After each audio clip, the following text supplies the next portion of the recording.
penyesuaian. Karena penyesuaian ini harus benar-benar kita laksanakan. Jadi kadang rencana A dari awal mungkin setelah kita jalankan, kita evaluasi, ternyata berubah dengan kondisi eksternal, maka kita harus melakukan penyesuaian. Ya udah lakukan penyesuaian. Karena memang bagian dari financial planning itu adalah mengatur bagaimana kondisi keuangan kita itu agar tetap stabil antara pemasukan maupun pengeluaran. Oke, next.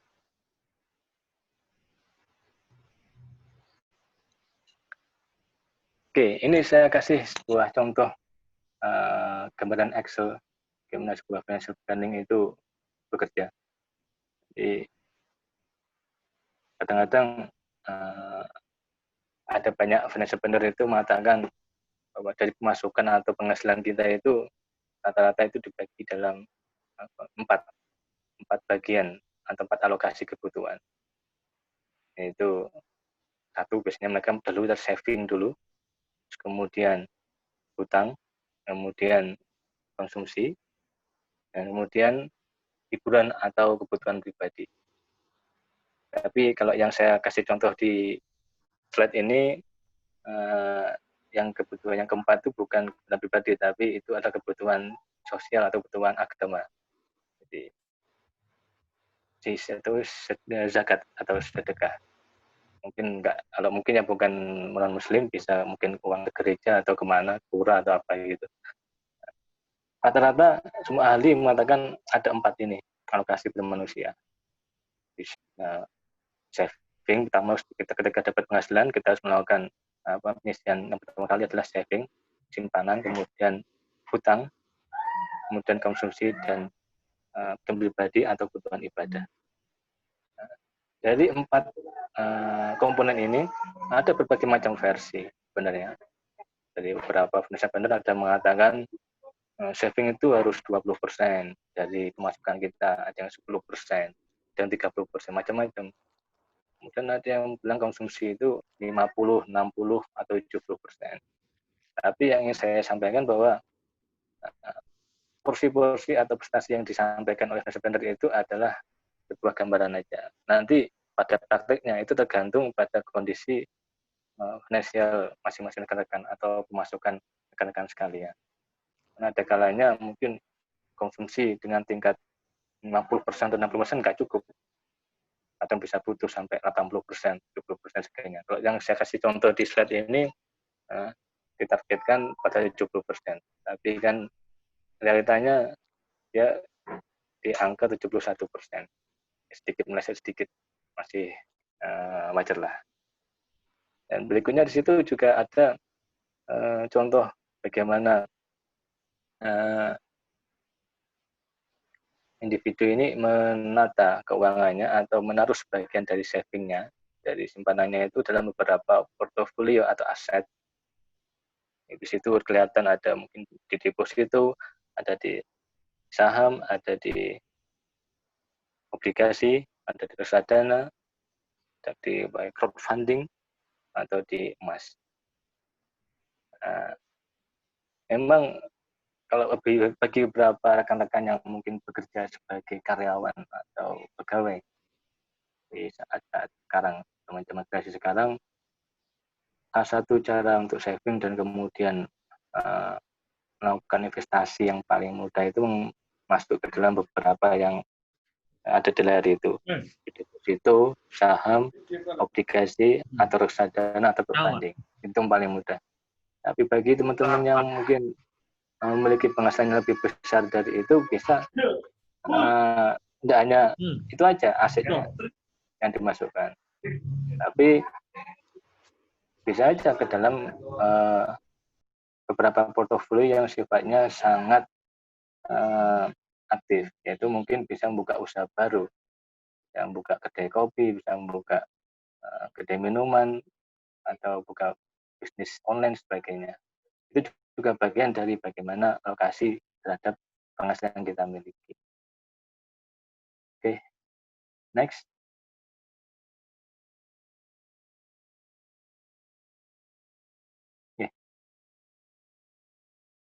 Ini salah satu quote yang saya ingin sampaikan bahwa ketika tadi saya bicara mengenai sandwich generation, itu merupakan istilah yang disampaikan oleh ahli demografi di luar negara kita yang mungkin sedikit berbeda culture atau nilai yang mereka pahami tentang bagaimana menopang kehidupan orang tua.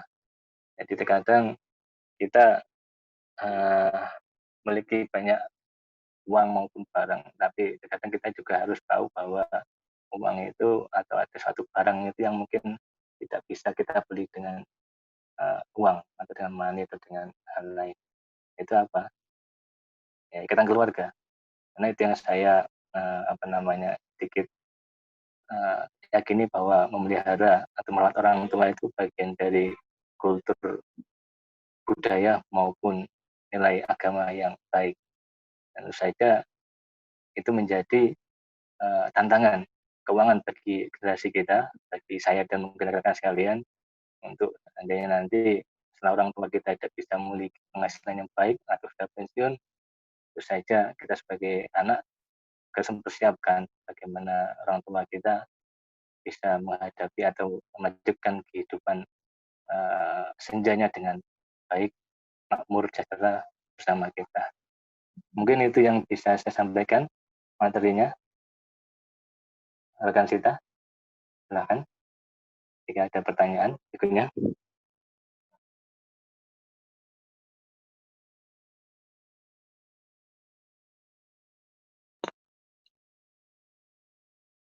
Halo, kawan Sita. Ya, Mas. Oh ya, saya. Baik, terima kasih pemaparannya Mas Bambang. Berikutnya kami berikan kesempatan untuk bertanya.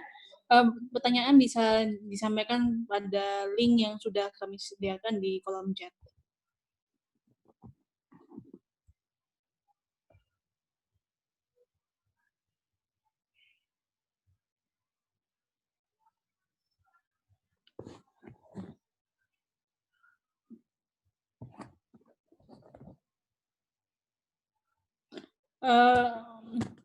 Biar mungkin nggak ribet, mungkin dari teman-teman yang mau bertanya secara langsung bisa ngomong secara langsung dengan buka mic-nya, dipersilakan untuk bertanya dengan cara raise hand ya.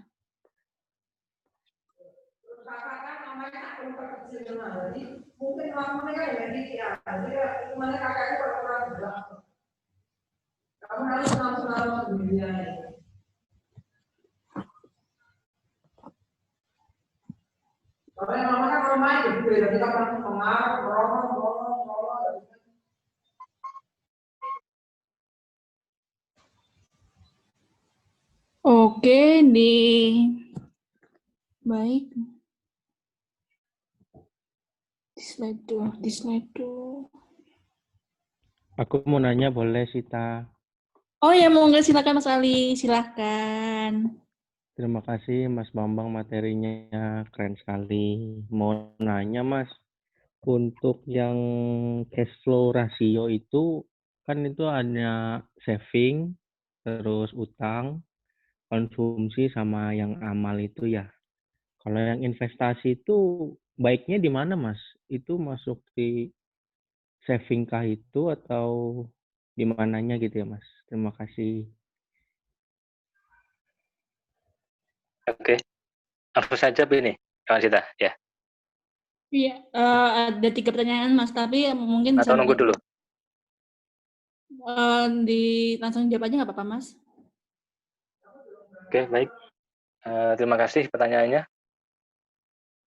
Saya tadi ngomong ada 4, emang secara garis besar seperti itu. Jadi kalau investasi itu masuk dalam bagian saving. Jadi begitu. Saving itu dalamnya adalah karena simpanan, semuanya simpanan. Nah, itu nanti kita mau apakan gitu. Bisa kita bentukkan dalam bentuk simpanan, bisa untuk beli emas, ya kan?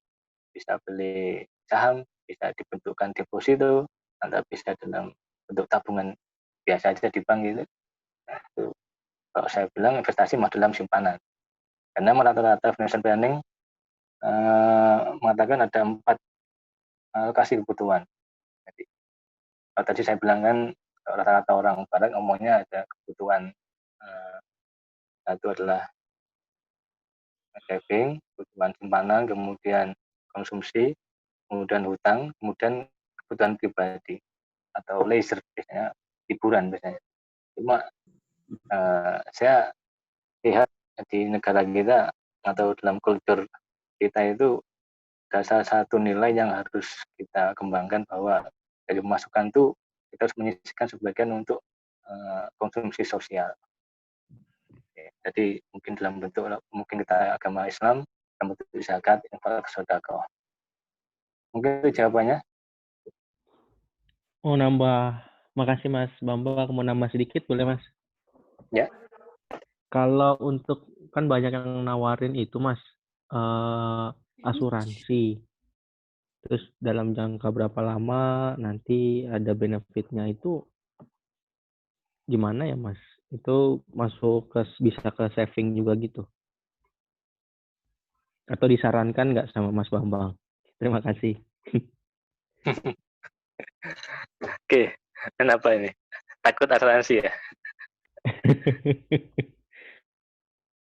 Jadi asuransi itu merupakan bagian, kalau kita artikan dalam keuangan itu bisa memiliki 2 arti asuransi itu. Jadi satu, asuransi itu bisa sebagai cost atau tadi konsumsi, ya kan? Karena kita harus mengeluarkan uang untuk beli asuransi, untuk beli polis itu. Yang kedua itu, asuransi itu bisa juga sebagai simpanan. Tapi kalau saya pribadi, ya kan, berdasarkan berapa saya mempelajari mengenai asuransi, kaitkan dengan keuangan, asuransi menurut saya bukan bagian dari cost. Mungkin bagi perusahaan atau yang lain mungkin mengartikan itu cost begitu ya. Tapi kalau pribadi keuangan finansial atau finansial personal, keuangan pribadi itu, asuransi itu bagian dari simpanan. Karena sebenarnya dalam membeli polis, baik itu polis asuransi jiwa atau mungkin kesehatan atau mungkin pendidikan buat anak, itu bagian dari investasi. Karena kita sebenarnya sedang mengalihkan beberapa risiko yang mungkin akan terjadi di masa depan pada pihak lain. Dan itu simpanan kita. Seandainya kalau hal yang benar-benar buruk atau mungkin tidak sesuai dengan rencana kita di masa depan terjadi, kita memiliki sudah simpanan, itu apa, asuransi tadi. Sebagai contoh, saya masih punya anak, saat ini umur 3 tahun, tapi saya sudah memiliki asuransi pendidikan anak saya. Jadi dalam waktu nanti ketika umur 18 tahun, saya sudah memiliki simpanan cadangan uang untuk bagaimana nanti membiayai pendidikan dia atau kuliah dia atau next kehidupan berikutnya lah. Itu mungkin jawaban saya. Makasih Mas Bambang, bisa dicoba. Ya. Mas Bambang, Ya. Mas Bambang, ini ada 5 pertanyaan yang sudah ada di layar. Mungkin Mas Bambang bisa menjawab satu-satu. Pertanyaannya dari Anonymous, Mas. Dia bertanya, apa yang harus dilakukan kalau setelah cek pengeluaran, penghasilannya masih kurang sedangkan ada tanggungan expenses auto? Itu silakan dijawab, Mas. Oke, baik. Jadi ini memang dilema sebagian besar dari kita semua, apalagi yang memiliki penghasilan yang sangat mungkin di bawah UMR atau UMR ngepres sekali gitu ya. Yang pasti dalam melakukan financial planning, setelah kita melakukan cek, ya, pasti saya bilang tadi kan, kadang ada orang yang kalau kita bilang persentase, memang nggak semua orang kan sama. Contoh saja begini, 50% bagi orang berpenghasilan 10 juta kan 5 juta. Tapi 50% bagi orang yang berpenghasilan 2 juta cuma 1 juta. Tentu saja ketika kita mengalokasikan 50% sebagai kebutuhan hidup, berbeda sekali. Mungkin bagi yang berpenghasilan 10 juta dengan 5 juta mungkin dia sangat lebih sekali untuk mungkin memenuhi konsumsi dia sehari-hari. Tapi bagi yang berpenghasilan 2 juta, 1 juta mungkin sangat kurang sekali Kan harusnya persentasenya nggak 50%, tapi di atas itu. Yang saya pernah ketahui bahwa bagaimana kondisi kalau keuangan kita sangat-sangat ngepres sekali dan kita masih punya tanggungan orang tua. Ada beberapa langkah yang mungkin harus dibicarakan. Satunya adalah ketika kita punya orang tua, di situ kan pasti kita saudara. Ini kalau kita punya saudara, kalau yang anaknya anak tunggal saya agak juga susah ya. Tapi kalau seandainya teman-teman rekan-rekan ini memiliki saudara kandung, mungkin adik, kakak, yang juga mungkin sudah memiliki penghasilan yang sudah penghasilan tetap ataupun sudah bekerja, sudah produktif lah. Yang pertama lakukan adalah melakukan diskusi. Jadi kita bicarakan dengan saudara kandung, bagaimana kondisi orang tua kita, ya kan? Dan seberapa besar dari mungkin masing-masing dari diri kita, mungkin dengan kakak kita atau adik kita bisa memberikan sedikit tanggungan terhadap orang tua. Itu mungkin yang pertama lakukan. Yang kedua, jangan terlalu sangat memaksakan. Sebagai contoh gini, kondisi rekan-rekan yang mungkin sudah memiliki tanggungan, mungkin contoh istri, anak itu memang akan lebih sedikit susah ribet untuk mengaturnya. Karena ya tadi Anda harus mengatur juga kondisi keuangan dengan keluarga pribadi rekan-rekan sekalian. Ketika sudah memiliki istri, maka diskusi tadi tidak hanya untuk dengan keluarga kandung aja, tapi juga harus bicara dengan istri. Wajib itu. Jadi bagaimana kemudian rekan-rekan membantu orang tua, berapa persentasenya ya, yang ke orang tua, itu yang harus benar-benar diskusikan dengan baik. Ya. Karena mengatur ini harus membutuhkan itu tadi, kerjasama. Kalau kita bicara mengenai menanggung orang tua saat ini, kita kerjasama dengan saudara kandung dan dengan istri juga atau suami. Kenapa seperti itu ya? Kita menghargai dan juga menjaga keharmonisan hubungan antara orang tua kita dengan mungkin istri kita atau suami kita.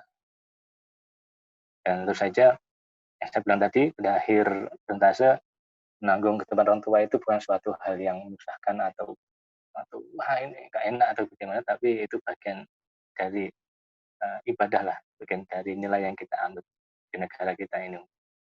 Terus satu lagi yang paling penting, mungkin rekan-rekan bisa mendaftarkan atau memastikan orang tua kita, kedua orang tua kita itu sudah minimal lah memiliki asuransi mungkin di BPJS kesehatan. Itu minimal itu aja. Kalau yang masih mungkin umurnya nggak sampai sekitar berapa ya, 59 atau 50 tahun ke atas, 58 ke atas, mungkin bisa ditambah dengan asuransi yang swasta di luar BPJS kesehatan. Bisa ditambah dengan asuransi kesehatan swasta akan lebih mengcover nanti resiko seandainya orang tua kita itu sakit berat. Gitu. Karena memang kalau kita bicara mengenai keuangan di historinya itu orang-orang tua itu pengeluaran paling besar itu adalah masalah biaya kesehatan. Jadi itu mungkin yang harus nanti diperhatikan aja mengenai cover atas resiko kesehatan orang tua. Oke, itu jawabannya.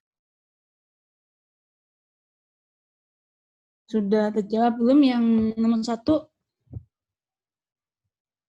Baik, yang kedua Mas ada pertanyaan lagi. Saat sedang pandemi seperti ini, kan instrumen investasi menjadi sesuatu yang reliable. Nah, kalau mau deposita itu ada rekomendasi nggak sih Mas, kalau seperti pandemi seperti ini? Oke, terima kasih pertanyaannya. Memang benar, sebenarnya kondisi pandemi ini sudah terjadi bulan Maret atau Februari ya dimulainya. Tapi sebenarnya kalau kita sudah terjun dalam dunia keuangan, kita sudah memiliki ancaman ini dari sebenarnya bulan Desember.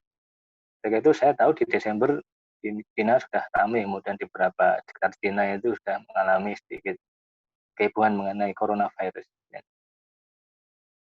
Di Januari saya melihat ada kondisi atau ancaman di pasar modal bahwa nanti pasti kondisinya orang-orang atau investor luar negeri yang uangnya ada di pasar modal, di saham, pasti akan menarik atau melakukan outflow dari negara kita. Jadi pada saat itu, apa yang saya lakukan? Saya keluar dari pasar saham. Jadi saya keluarkan semua portofolio aset saya di saham, kemudian saya bentukkan apa? Dalam sebuah kondisi pandemi, kondisi krisis seperti ini, instrumen yang maksudnya paling aman, minimal maksudnya paling aman itu artinya sedikit tidak mengalami goncangan berlebihan adalah memegang cash atau uang cash. Artinya bukan uang cash dalam bentuk real lembaran kertas di dompet, bukan, tapi aset-aset yang berbentuk produk-produk investasi saham atau reksadana yang bersifat sedikit tidak liquid, itu lebih baik Anda alihkan sementara dalam kondisi pandemi, pindahkan dalam bentuk cash money, yaitu bentuk tabungan atau deposito. Kalau pertanyaannya deposito mana yang paling bagus, minimal deposito itu sesuai dengan rate LPS saja. Karena kalau nggak salah rate LPS 5,25%. Jadi maksimal 5,25 lah, atau 5% itu sudah cukup bagus. Tapi kalau nominal deposito yang mau didepositokan besar, itu biasanya di beberapa bank itu memberikan sedikit apresiasi atau special rate tertentu, bisa di atas itu. Mungkin itu saja jawabannya. Bagaimana yang bertanya, apakah sudah puas? Oke, baik. Next, Mas. Ini ada pertanyaan lagi yang sebetulnya juga pertanyaan saya juga. Ini itu apakah investasi di P2P itu lending itu aman atau tidak? Soalnya ya kan seperti ini kan agak-agak rentan gitu ya Mas. Itu apakah aman nggak sih Mas? Oke. Terima kasih pertanyaannya. Apakah investasi peer-to-peer lending aman? Investasi peer-to-peer atau pinjaman online yang disediakan oleh beberapa platform digital saat ini mungkin sudah sedikit stabil mungkin. Tapi saya pernah punya pengalaman tentang bagaimana peer-to-peer itu. Jadi awal-awal peer-to-peer kalau nggak salah saya sudah mulai masuk tahun 2014-2015. Itu ada beberapa peer-to-peer yang saya searching, saya review, dan kemudian saya investasi di beberapa platform itu. Waktu itu memang belum sampai sejauh sekarang kondisi peer-to-peer itu.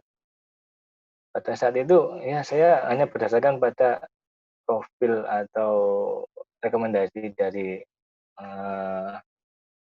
platform digital itu, uang itu diinvestasikan kemana gitu kan. Pasti ada beberapa peer-to-peer yang memberikan gambaran bahwa uang kita akan dipinjamkan ke siapa, kemudian dengan profil bacaan apa, berapa persen rate yang bisa diberikan kepada kita. Mungkin pada saat awal-awal peer-to-peer masih bekerja terlalu liar. Jadi ketika saya masuk dan kemudian di tahun 2018-2019 saya mengalami stagnasi itu di mana peer-to-peer tidak bisa memberikan return atau imbal hasil yang mereka perjanjikan di awal. Dan saat ini pun masih ada dua crowdfunding yang masih mending dana saya. Jadi ada dua crowdfunding yang uang saya masih belum bisa keluar sampai saat ini. Karena kan pihak debitur atau orang yang kita peer-to-peer lending itu pinjamkan itu ternyata mengalami gagal bayar. Kalau bilang sekarang aman, mulai tahun 2019 kalau nggak salah, saya lupa bulan apa, OJK sudah memberikan satu indikator yang menunjukkan bahwa kondisi peer-to-peer itu sudah apa namanya, baik apa enggak atau kuat apa enggak, itu saya lupa singkatannya apa, tapi di ujung di atas itu bisa ada tulisannya TKB itu, tingkat apa ya, semacam tingkat pembalian atau keberhasilan dari pinjaman yang telah diberikan. Jadi kalau saat ini saya bisa katakan peer-to-peer lebih aman daripada mungkin saya di awal-awal dulu ketika saya masuk.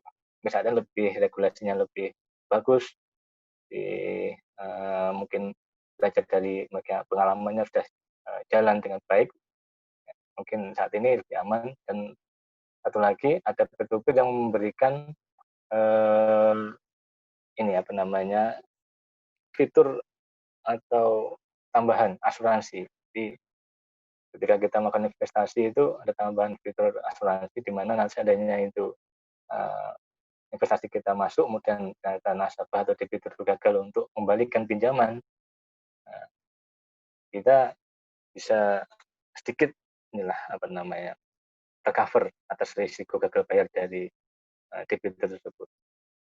Jadi kalau saya bilang aman sekarang saat ini, saya nggak bisa bilang aman karena maksudnya nggak bisa bilang benar-benar aman, tapi saya bilang kondisinya lebih baik peer-to-peer lending saat ini daripada ketika saya awal masuk. Mungkin itu saja.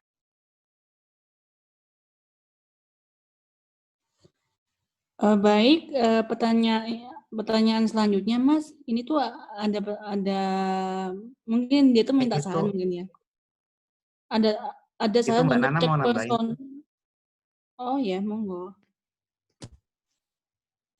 Halo Mas Bambang, terima kasih untuk sharing materinya. Mungkin mau share mengenai pengalaman peer-to-peer. Jadi kalau misalnya teman-teman yang belum terbiasa dengan peer-to-peer, kalau ditanya aman atau enggak itu relatif gitu.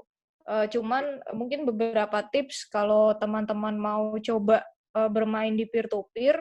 Yang pertama tadi benar kata Mas Bambang, lihat namanya TKB. TKB itu adalah tingkat keberhasilan pengembalian pinjaman. Jadi rata-rata kebanyakan peer-to-peer sekarang yang top peer-to-peer itu TKB-nya di angka sekitar 99%. Artinya dari semua pinjaman yang tersalurkan yang mengalami gagal bayar itu di bawah 1% gitu, 0, sekian persen. Kemudian yang kedua, kalau misalkan mau coba invest di peer-to-peer, cari platform yang sudah terdaftar dan even better kalau sudah bersertifikasi. Jadi kalau dari OJK itu tahapan untuk bisa menyelenggarakan jasa peer-to-peer itu yang pertama harus terdaftar dan diawasi oleh OJK. Tapi kemudian kalau beberapa perusahaan peer-to-peer yang sudah berhasil membuktikan bisnis kerjanya gitu ya dan berhasil comply dengan semua aturan OJK, OJK akan mengeluarkan sertifikasi. Jadi kalau misalkan mau coba carilah perusahaan yang terdaftar dan diawasi, tapi juga cari yang sertifikasi. Beberapa top peer-to-peer yang saya personally main itu di Investri, di Acceleran, di Coinworks, dan Amarta. Nah, kemudian yang perlu dicari tahu juga untuk mungkin jenis pinjamannya yang disalurkan sama peer-to-peer itu. Kalau mau cari kalau mau masukin ke pinjaman, carilah yang peminjamnya itu PT atau CV. Jadi jangan cari yang pinjamannya personal yang misalkan untuk kebutuhan produktif gitu, kayak mau nikah atau mau bangun rumah atau mau pendidikan gitu. Sebenarnya bukannya kenapa-napa, tapi pasti resiko untuk mengembalikannya jauh lebih tinggi. Sementara kalau pinjamannya dari perusahaan itu biasanya untuk modal kerja atau untuk bisnis expansion gitu ya, misalnya beli warehouse atau apa gitu.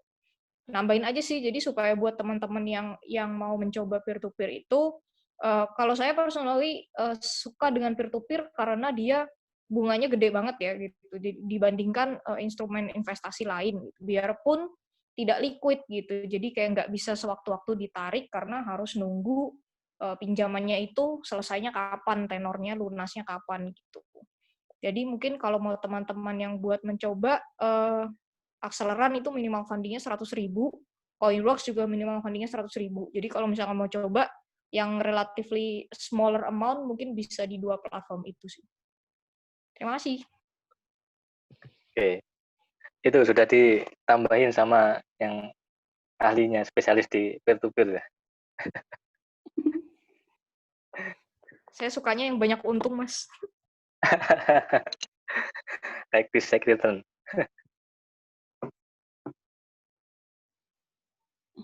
Ada lagi yang mau menambahkan sebelum ke pertanyaan selanjutnya?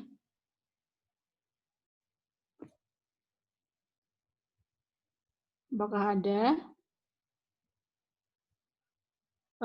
Sambil menunggu yang lain, Mas, mungkin bisa dijawab untuk kedua pertanyaan ini, Mas, yang ada di layar. Yang pertama, ada syarat untuk cek personal finance health. Dan yang kedua, kira-kira tujuan yang paling tepat untuk melakukan financial planning adalah bertahan hidup atau mencapai apa yang kita inginkan. Monggo, Mas Bambang. Ini yang pertama dulu ya, yang ada saran Iya. untuk cek personal finance. Maksudnya ini apa ini? Maksudnya platform apa yang ada saran gitu. Saya nggak bisa nyarankan mungkin dalam diskusi ini. Saya nggak bisa ngasih tahu mungkin pakai ini, pakai A, pakai B, pakai C gitu. Tapi saya bisa kasih tahu mungkin pribadi aja, nanti japri aja ke saya. Silakan mungkin WA saya terbuka untuk diskusi mengenai financial planning. Ada banyak platform digital yang sudah menyediakan. Mungkin saya zaman dulu awal-awal itu masih sedikit, sekarang sudah banyak sekali platform digital maupun aplikasi di Play Store. Bagaimana cara untuk mengatur keuangan pribadi, gitu. Masuk memberikan sedikit tips atau saran atau rekomendasi kemana, kemudian apakah kondisi keuangan Anda itu sudah ideal, sudah baik, memburuk atau bahaya atau bagaimana, sudah banyak sekali. Mungkin japri aja, mungkin saya bisa kasih beberapa platform yang cukup lumayan bagus. Tapi kalau saya pribadi, dulu saya pernah awal-awal pakai platform, aplikasi di Play Store untuk ya benar-benar kita harus melakukan pencatatan atas expense kita, pengeluaran kita, everyday, tiap hari. Dalam 1 bulan itu kita expense di mana aja paling besar, kemudian mana saja yang kira-kira kita bisa efektifkan, kita efisienkan dengan baik. Tapi habis itu saya mungkin masih kurang begitu cocok dengan penggunaan aplikasi, hanya saya pakai Excel.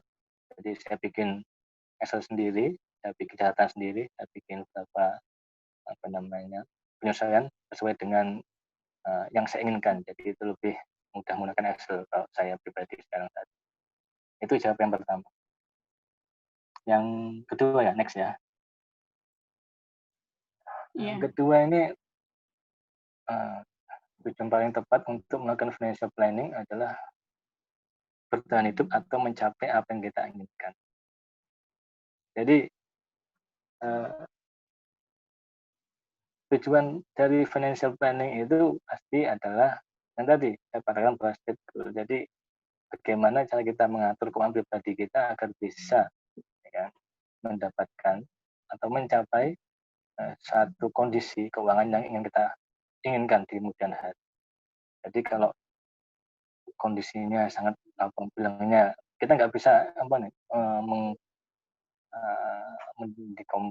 dikotomi atau mengkomparkan antara bertahan hidup atau mencapai yang kita inginkan. Sampai teman menekankan di sini sampai hanya untuk bertahan hidup aja kan ya saya ikut prihatin lah, masa penghasilannya hanya untuk bisa bertahan hidup itu kan sangat kasar sekali gitu, hanya untuk kita makan gitu. Saya yakin teman-teman tekankan di sini pasti udah di atas itulah untuk penghasilannya, pasti di atas bertahan hidup lah. Jadi financial planning sekali lagi fungsinya yang paling utama adalah untuk merencanakan apa yang kita inginkan di masa depan itu bisa tercapai dengan baik dengan cara kita mengatur kondisi saat ini. Karena manusia itu pasti mengalami financial stakes di kemudian hari.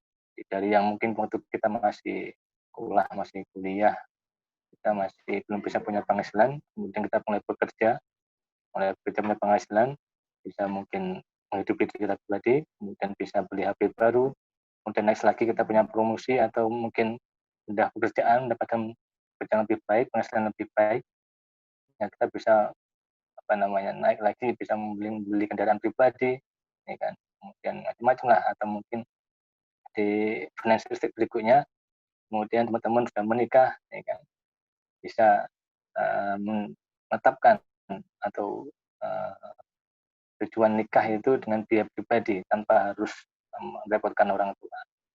Jadi financial planning sekali lagi fungsinya adalah untuk mendirect bahwa kondisi keuangan saat ini atau kondisi pribadi kita bisa kita arahkan untuk mencapai impian atau tujuan yang kita sudah rencanakan di kemudian hari. Mungkin itu jawabannya.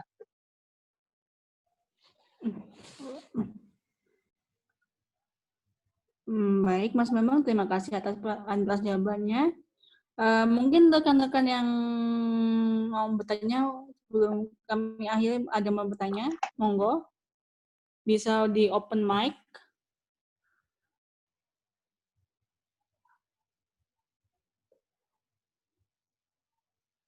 Tidak ada, baik.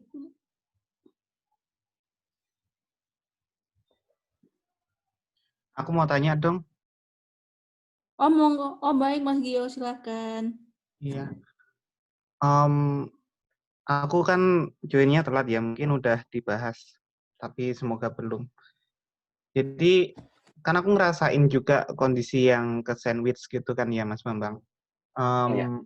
Kadang itu kepikiran gimana biar walaupun orang tua itu biar bisa dapat penghasilan yang lebih baik daripada sekarang. Tapi masalahnya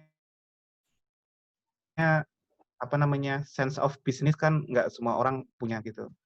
Kadang-kadang kayak gemes juga gitu. Itu gimana Mas ya? Karena yang aku rasakan dengan kondisi kayak gini tuh kayak aku punya ketakutan terhadap diriku sendiri karena aku nggak boleh gagal atau gimana. Karena kalau sudah gagal, kalau orang di sandwich generation pasti kan kenanya ke banyak orang, nggak cuma dirinya sendiri gitu. Jadi solusinya untuk mengakhiri kesandwitan ini apa ya? Selain kayak invest gitu. Ya, paling itu Mas. Oke. Terima kasih pertanyaannya kawan Gio. Mengakhiri kesandwitan. Saya kan tidak bicara tadi itu bagaimana financial planning bisa mengakhiri kesandwitan. Jadi kesandwitan ini adalah kondisi yang ya inilah takdir kita saya alami lah, harus kita jalani. Mungkin kalau kita bisa bicara gampangnya aja, ya sudah, ya kan kawan Gio, rekan sekalian, cari aja penghasilan atau pekerjaan memberikan income yang sangat signifikan besar gitu. Hanya kan bisa mengurangi ketakutan terhadap bagaimana kita bisa tidak gagal dalam mengatasi permasalahan kondisi keuangan pribadi, sekaligus juga bisa menopang generasi sebelumnya atau orang tua kita. Mungkin itu jawaban yang paling gampang seperti itu kan, cari penghasilan paling besar dan hasilkan besar agar semua terakomodasi dengan baik. Tapi yang pasti kan saya bilang bahwa kita jangan terjebak bahwa sandwich generation ini sebuah logika yang mungkin buruk atau bagaimana, tidak. Saya meyakini bahwa sandwich generation ini adalah bagian dari yang saya bilang tadi terakhir, itu adalah value atau nilai budaya dan nilai agama yang kita anut, bahwa merawat orang tua itu bagian dari ibadah, bagian dari sebuah kebaikan yang kita jalani sebagai manusia. Jadi ya jangan kita anggap sebagai beban yang berat gitu. Yang pasti tadi kalau kita bicara financial planning, sebagian besar kebutuhan orang-orang yang sudah mengalami usia senja itu adalah biaya kesehatan. Itu yang paling besar yang saya tahu. Jadi mungkin kawan Gio dan rekan-rekan harus bisa mengakomodasi atas resiko atau biaya kesehatan yang nanti muncul. Yang tadi saya bilang bahwa satu pastikan aja minimal harus punya BPJS kesehatan lah sebagai anggota terdaftar di situ. Ya, kalau punya penghasilan lebih atau mungkin orang tua masih bisa di-cover oleh asuransi swasta, ya sudah mungkin bisa dibelikan polis asuransi kesehatan jiwa lebih baik lagi, yang lebih besar lagi servisnya. Kalau saya bilang tadi kan Gio kan gimana, takutannya seperti tadi, anggap aja ini bagian ibadah gitu, ya, jangan takutlah kalau ibadah. Ya, dan terakhir tadi kalau masih kurang, masih takut ya, carilah penghasilan lebih besar lagi kawan Gio. Mungkin bisa pindah ke tempat lain.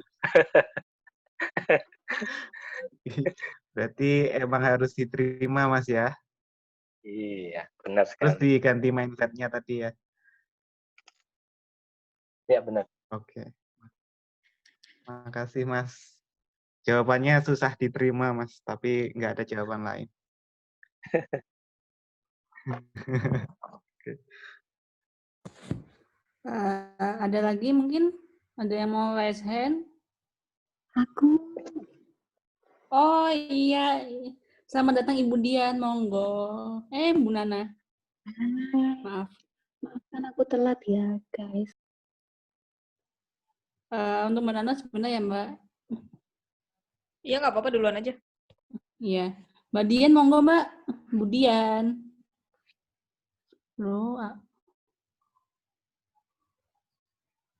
Oh, sepertinya tidak jadi. Monggo Mbak Nana mau menambahkan?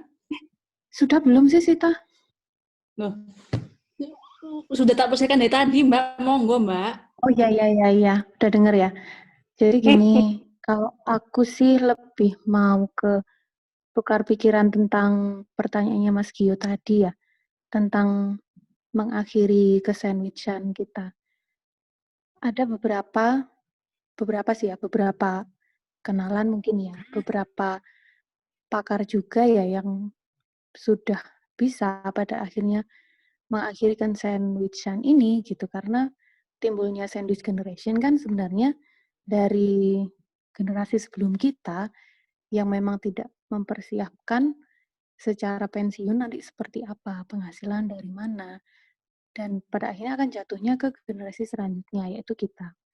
Ada yang beberapa yang berhasil, mungkin ini referensi aja, ada beberapa yang berhasil adalah dengan memberikan beberapa pasif income kepada orang tua kita, karena kayak yang dibilang Mas Gio tadi, nggak semua orang bisa bisnis, nggak semua punya sense of business, bagaimana menjadikan uang 1.000 jadi 5.000 dan selanjutnya. Nggak semua orang ada pemikiran seperti itu, karena orang beda-beda. Dan memang ada yang berhasil keluar dari zona sandwich generation dengan cara seperti itu.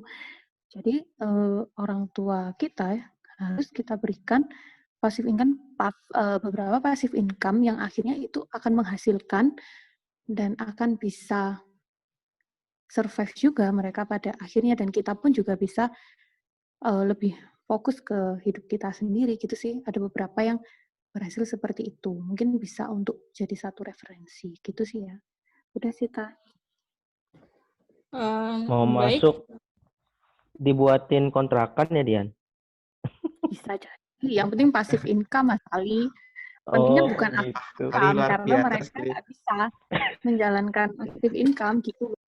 Boleh dicoba. Ada, yang penting berarti yang udah dijalankan gitu ya?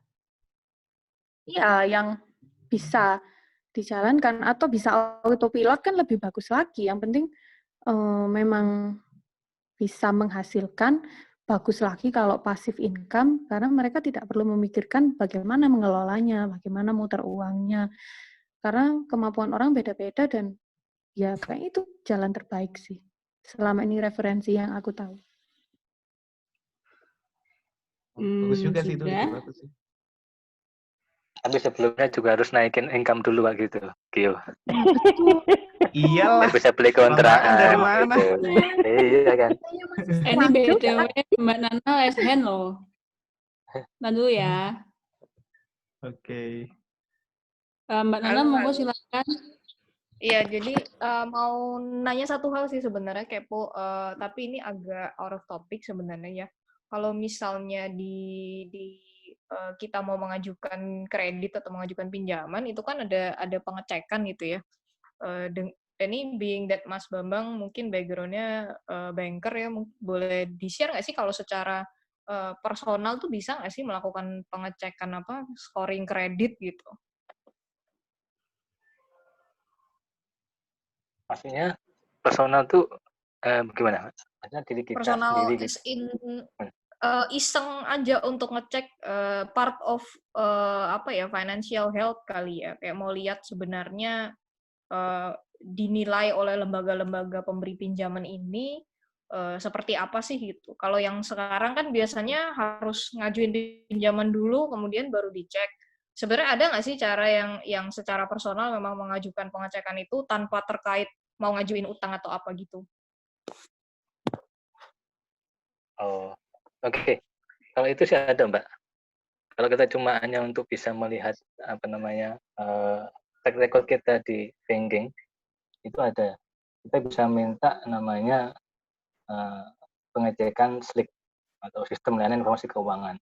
Itu ke OJK itu bisa dikasih nanti. Itu gratis Mas atau bayar atau gimana? Kalau saya gratis. Oh, gratis ya? Nah, jadi nanti ada informasi mengenai diri kita punya pinjaman di bank apa, dan pinjamannya bentuknya apa aja, itu bisa. Sebagai contoh, mungkin pengecekan itu bisa teman-teman lakukan. Karena ada beberapa case di dunia perbankan itu, termasuk yang satunya itu mengenai kredit card gitu ya. Atau kredit itu banyak sekali case mengenai penyalahgunaan data. Jadi kalau teman-teman dulu sering mungkin pergi ke mall atau kemana di jalan di bandara, atau mungkin masih zaman dulu kan masih banyak sekali marketing representatif dari bank-bank itu yang menawarkan kartu kredit itu apply-nya di mall atau di mana di jalan gitu kan. Kita sering ngisi data kita itu, dimintain ternyata kita tertarik ngisi datanya, menghubungi kita, bahkan mungkin ngasih KTP juga, di-copy oleh mereka. Dan case-nya rata-rata adalah data tersebut dipakai oleh teman-teman dari tadi itu, marketing representatif itu, dijual ke pihak lain. Ada yang langsung digunakan untuk tindakan fraud ada, jadi menggandakan data itu untuk mengapply kartu kredit yang sebenarnya kita nggak pernah apply. Jadi misalnya kita dulu pernah apply di satu contoh bank A gitu. Ternyata tahu kita di kemudian hari kita mau mengajukan pinjaman, mengajukan KPR atau mengajukan mobil atau apa, usaha gitu, atau ada call 5 gitu kan, macet. Ternyata kartu kredit di bank B, padahal kita nggak pernah sekalipun daftar di bank B. Itu banyak sekali.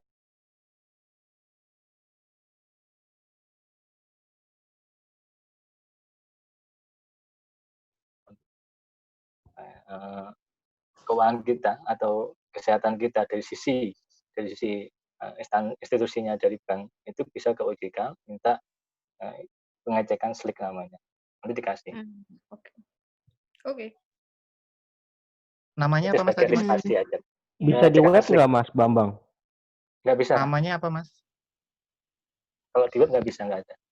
Harus datang ke kantornya, setahu saya. Oh. Tadi namanya apa Mas? SIP? Tadi apa? namanya SLIC, SLIK. Sistem Layanan Informasi Keuangan. Itu nggak cuma bank aja, itu nanti bisa muncul leasing juga itu situ.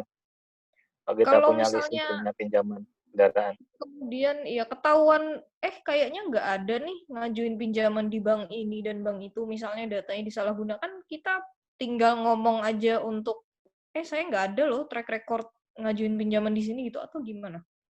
Pernah mengalami informasi atau tahu informasi tentang kayak gitu nggak? Ya, beberapa kali saya nemukan hal itu.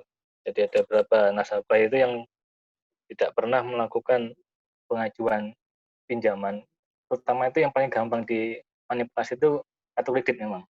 Yang gampang pinjamannya. Nah, ya udah, kalau kita memang benar-benar tidak pernah mengajukan sebuah kartu kredit, ya, langsung aja datang ke bank tersebut, kita komplain, datang ke customer service-nya, ya kan? Kita ngajukan keluhan bahwa saya tidak pernah sama sekali ngajukan pinjaman di bank saudara. Nanti pasti akan dilakukan investigasi oleh pihak bank, apakah benar keluhan tersebut itu sebagai manipulasi atau tidak. Seandainya terjadi manipulasi beneran atau terjadi tindakan kriminal, nanti pasti akan dihapus oleh bank kondisi yang tadi macet itu dikategorikan. Oke, I see. Terima kasih Mas Bambang infonya. Bambang, ini ada yang bertanya Mas by chat Mas. Ini dari Atikoh Islah. Saya ingin Mbak Atikoh ingin bertanya Mas mengenai investasi reksadana. Reksadana apakah menjadi pilihan yang cocok bagi mahasiswa yang tidak punya pemasukan tetap? Jadi saya ada sedikit tabungan yang ingin saya alihkan untuk coba investasi reksadana. Tetapi saya tidak yakin bisa auto income stabil setiap bulannya. Kemudian adakah rekomendasi reksadana yang sangat ramah bagi pemula? Yang kedua, yang selanjutnya, reksadana apakah menjadi pilihan yang cocok bagi mahasiswa yang tidak punya pemasukan tetap? Ya, pertanyaannya sama Mas, monggo. Oke. Mungkin nanti rekan-rekan bisa japri ke saya, nomor WA saya. Saya terbuka untuk diskusi mengenai keuangan. Kalau saya ngomong rekomendasi apa yang sesuai dengan profil tadi yang bertanya, setiap kita melakukan investasi, apalagi terutama dalam produk reksadana, itu pasti perusahaan mutual fund itu atau reksadana itu pasti akan melakukan screening dulu atas profil rekan-rekan yang melakukan investasi. Jadi sejauh mana rekan-rekan itu toleran terhadap resiko yang ada di masing-masing produk reksadana. Kita bilang reksadana itu ada 4. Jadi ada reksadana uang, reksadana saham, ada reksadana campuran, ada reksadana pendapatan tetap. Kurang lebih ada 4. Dari 4 produk reksadana itu memiliki masing-masing risk tolerance atau risiko toleransi yang berbeda-beda. Jadi pasti nanti ketika saudara yang menanyakan hal ini, ketika mau masuk investasi reksadana, pertama kali akan tanyain profil Anda, pekerjaan Anda seperti apa, penghasilan seperti apa, terus sejauh mana Anda bisa menerima risiko terhadap perubahan nilai investasi Anda, itu seperti itu. Kalau saya hanya melihat atau tadi cuma tanya ke dia sebagai mahasiswa yang memiliki income yang enggak tentu, sedikit susah saya memberikan rekomendasi dia masuk kemana. Tapi kalau kampanye ngomong, mungkin karena dia mahasiswa, income yang enggak tentu, yang paling aman agar tidak terlalu menanggung resiko terhadap penurunan nilai investasinya, ya taruh aja di reksadana campuran atau pendapatan tetap. Itu mungkin yang bisa saya sampaikan. Tapi harus lebih jauh lagi kalau mau investasi. Profil Anda seperti apa itu? Oke. Itu jawabannya. Nanti kalau enggak ini bisa WA saya aja.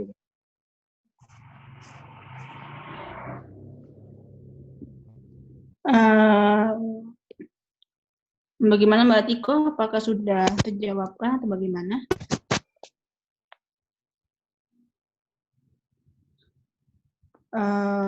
Baik, karena mungkin ada yang ingin bertanya sebelum kami tutup. Silakan raise hand. Aku tanya satu dong, udah raise hand. Oke, Mas. Monggo, Mas.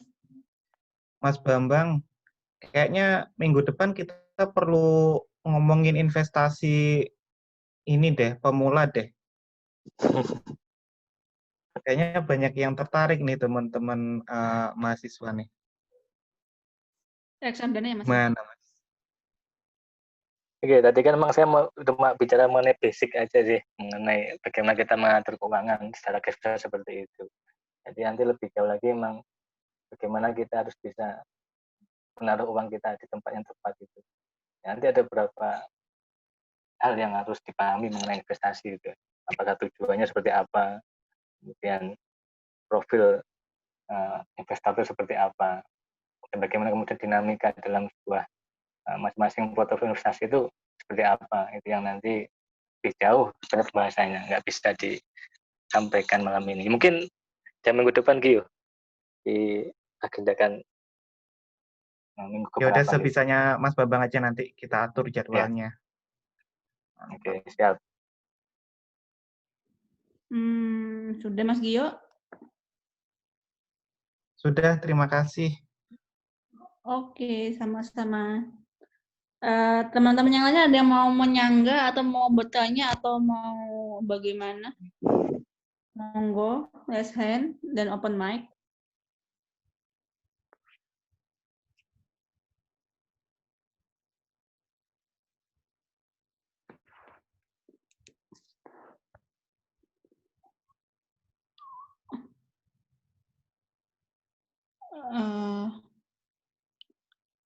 Oh ya, Mas Bambang, ini ada satu lagi sebelum saya tutup. Ini ada pertanyaan dari Mas Benny Lubis. Beliau bertanya, apakah hutang bisa diwariskan ke ahli waris atau ada pilihan lain? Monggo Mas Bambang. Oke, terima kasih pertanyaannya, Mas Benny. Kalau utangnya pribadi ya harus ke ahli warisnya lah, bayarlah. Apalagi kalau kita agamanya Islam kan salah satu kewajiban dari ahli waris itu atau membayarkan hutang itu kalau pribadi. Tapi kalau dengan institusi dan lembaga keuangan, kalau orang meninggal itu ya tidak bisa hutang itu dialihkan ke ahli warisnya, karena ahli waris tidak menjadi bagian dari objek perjanjian hukum ketika yang meninggal tadi itu melakukan ikatan kredit. Dan beberapa institusi itu memang melakukan penyaluran kredit itu sudah memberikan sedikit antisipasi. Jadi kredit itu sudah pasti dilakukan cover risk-nya, sudah dipasang asuransinya. Jadi seandainya nasabah itu meninggal, ya sudah institusi tersebut aman, tidak lagi mengalami kerugian atau tidak mendapatkan pengembalian atas pinjaman tadi. Tapi kalau masalah hutang pribadi antar sama manusia, ya ahli waris harus menanggung itu bagian dari kewajiban ahli waris, terutama dalam agama Islam. Yang mungkin non muslim saya nggak begitu tahu. Oke, itu aja jawabannya.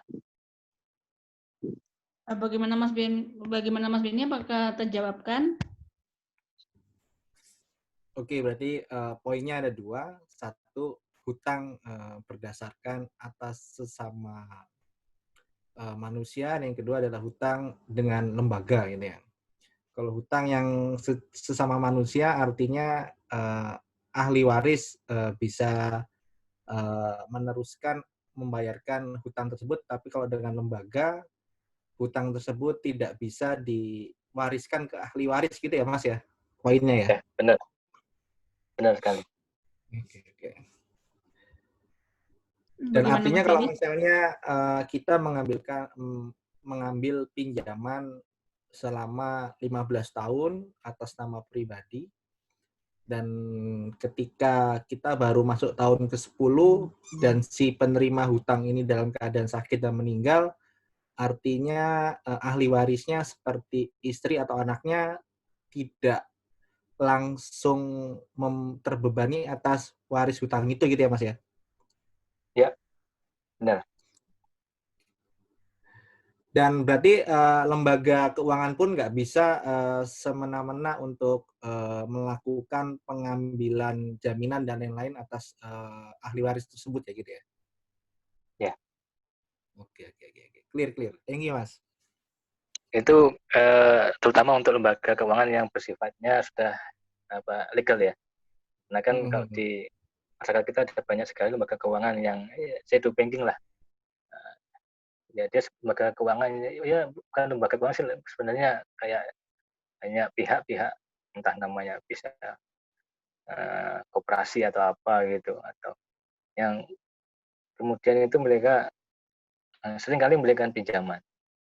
Dan juga ada individu juga yang memberikan pinjaman, tapi memang kadang-kadang bisa sampai ke ahli waris. Kenapa? Karena dalam perjanjian hukumnya itu kalau kita lihat dalam utangnya itu memang ada pengalihan ke ahli waris, utang itu harus bagus itu yang nanti berbeda. Tapi kalau lembaga keuangan sudah legal itu nggak ada. Kalau utang itu bisa diwariskan ke ahli warisnya itu enggak. Kalau yang ilegal bisa jadi ada kondisi seperti itu, case seperti itu. Mau nanya nambahan, Mas Bambang, berarti itu langsung 5 tahun, sisanya 5 tahun langsung dibayar asuransi, dan di tahun itu juga ahli waris bisa mendapatkan sertifikat yang digadaikan, atau nunggu 5 tahun dulu habis, atau seperti apa? Terima Pada kasih. saat debiturnya itu langsung meninggal, itu bisa diproses, laporkan ke lembaga keuangannya bahwa bersangkutan meninggal, maka ya udah selesai nanti pinjaman tersebut. Ini mungkin lebih ke KPR ya, rumah ya, yang panjang-panjang kan 15 tahun. Itu nanti rumahnya jadi milik ahli warisnya. Jadi kalau nanti siapa nih Mas Ali nih beli rumah yang lumayan bagus besar ini, nanti kemudian ya jangan sampai lah meninggal apa ya, jangan sampai lama, nggak sampai selesai KPR-nya meninggal, ya yang seneng ya warganya lah, gitu. Ditinggalin rumah yang Siap. bagus tadi. Oke, Mas. Makasih Mas Berarti Bambang. ahli warisnya agak bayar angsuran selanjutnya gitu ya Mas ya? Enggak. Sudah jadi Itu hak pun dalam miliknya. keadaan meninggal dengan syarat-syarat yang telah ditentukan oleh lembaga keuangan itu pastinya ya. Bunuh diri nggak termasuk kan? Itu kan klausul dari asuransinya itu. Bunuh diri termasuk apa enggak. Kalau saya bilang nanti ini aja buat nyenengin keluarga ya, istri terutama, ya udah beliin rumah yang bagus aja gitu. Seandainya nanti nggak sampai selesai gitu bersamanya, ya udah meninggal duluan, kita udah ngasih kenangan terindah minimal itu.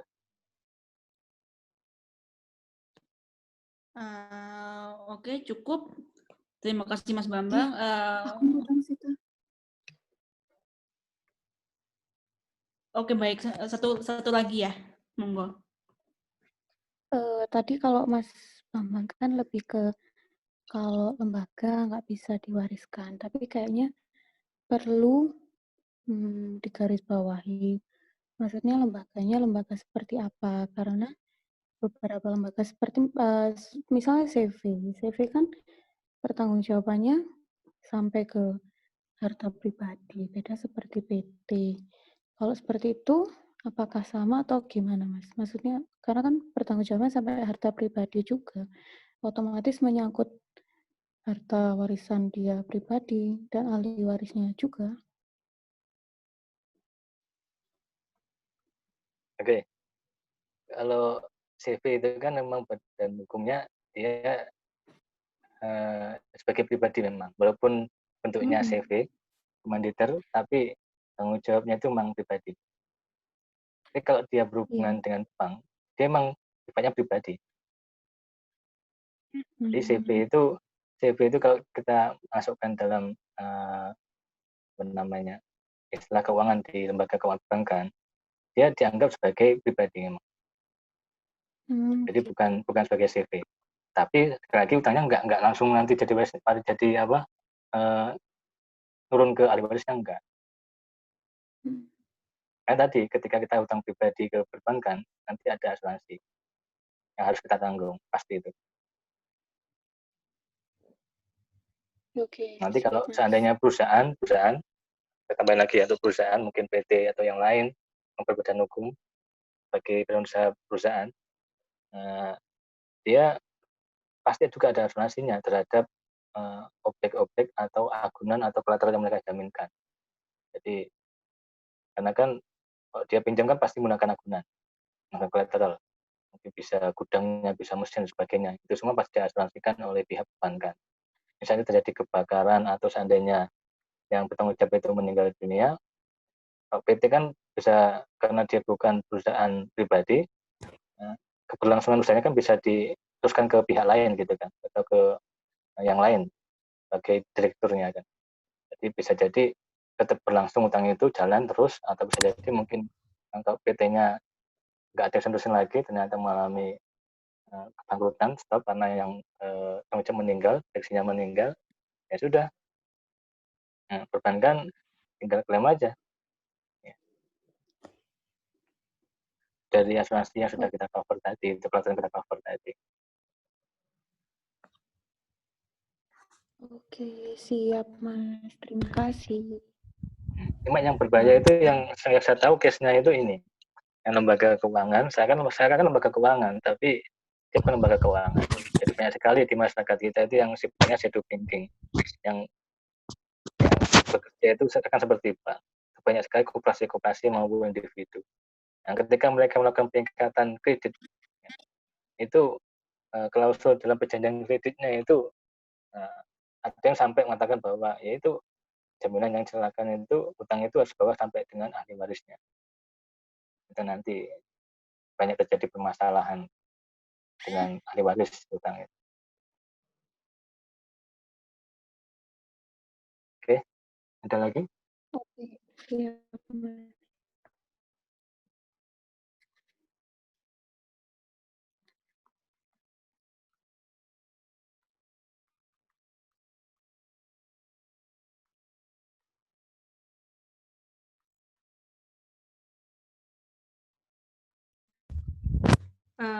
Oke, untuk untuk dokumentasi mohon para teman-teman peserta membuka videonya karena akan dilakukan video atau foto bersama. Yuk foto yuk. Waduh, Ben, cakep, Ben. Bangga, Ben. Ya, Thank monggo you. yang belum menyalakan videonya bisa di ini. Yuk, foto yuk. Fandi, ayo Van.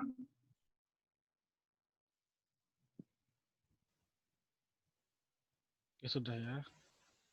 3, 2, 1.